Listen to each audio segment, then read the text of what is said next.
नमस्कार दोस्तों, आप सभी का स्वागत है हमारे YouTube चैनल राज नोट्स पॉइंट में। दोस्तों, आज हम बात करेंगे ग्लोब के बारे में। ग्लोब किसे कहते हैं? मतलब वैश्वीकरण के इस युग में ग्लोब एक अपरिहार्य दृश्य श्रव्य साधन हो गया है। मतलब ग्लोब है, आप इसे मत कर देना कि ग्लोब एक दृश्य साधन है, बल्कि ग्लोब एक दृश्य और श्रव्य दोनों प्रकार का साधन है। ग्लोब एक अपरिहार्य दृश्य श्रव्य साधन है।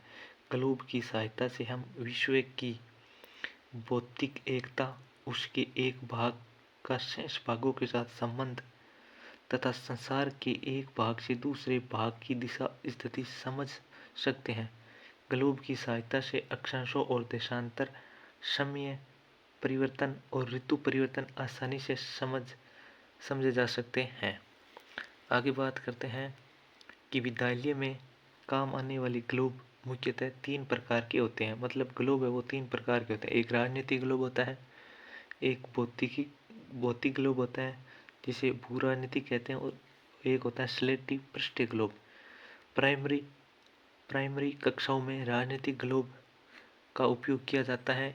इनमें कम विवरण दिया होते हैं। मतलब प्राइमरी छोटी कक्षाओं के अंदर है वो राजनीतिक ग्लोब का उपयोग किया जाता है, क्योंकि इसके अंदर विवरण है वो कम दिया जाता है।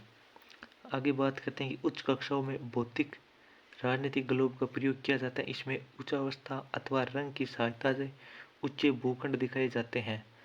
मतलब उच्च कक्षाओं के अंदर है वो भौतिक राजनीतिक ग्लोब का प्रयोग किया जाता है। इसमें उच्चावत अथवा रंग की सहायता से ऊंचे भूखंड दिखाए जाते हैं। आगे बात करते हैं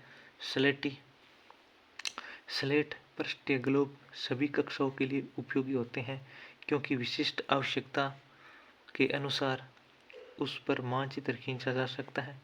सामाजिक अध्ययन के शिक्षण में ग्लोब अत्यंत आकर्षक और उपयोगी साधन है। तो आपको यहाँ पर महत्वपूर्ण ये चीज़ ध्यान में रखना है कि ग्लोब है वो मुख्यतः कितने प्रकार के होते हैं। मतलब ग्लोब है वो 3 प्रकार के होते हैं। एक राजनीतिक ग्लोब, एक भौतिकी राजनीतिक ग्लोब और एक स्लेटी पृष्ठीय ग्लोब होते हैं। और छोटी कक्षाओं के लिए कौन सा ग्लोब महत्वपूर्ण होता है? छोटी कक्षाओं के लिए प्राइमरी कक्षाओं में राजनीतिक ग्लोब का उपयोग किया जाता है। मतलब छोटी कक्षाओं के लिए है वो राजनीतिक ग्लोब का उपयोग किया जाता है। जबकि जो उच्च कक्षाएं होती हैं, जैसे माध्यमिक या उच्च माध्यमिक कक्षाएं होती हैं, उनके लिए जो ग्लोब काम में लिया जाता है वो भौतिक राजनीतिक ग्लोब होता है। तो आपको मेन चीज़ ये ध्यान में रखना है कि ग्लोब है वो 3 प्रकार के होते हैं। कौन कौन से?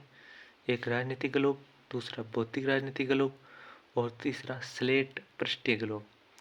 तो मिलते हैं नेक्स्ट वीडियो में जल्दी, तब तक बने रहिए। धन्यवाद मित्रों।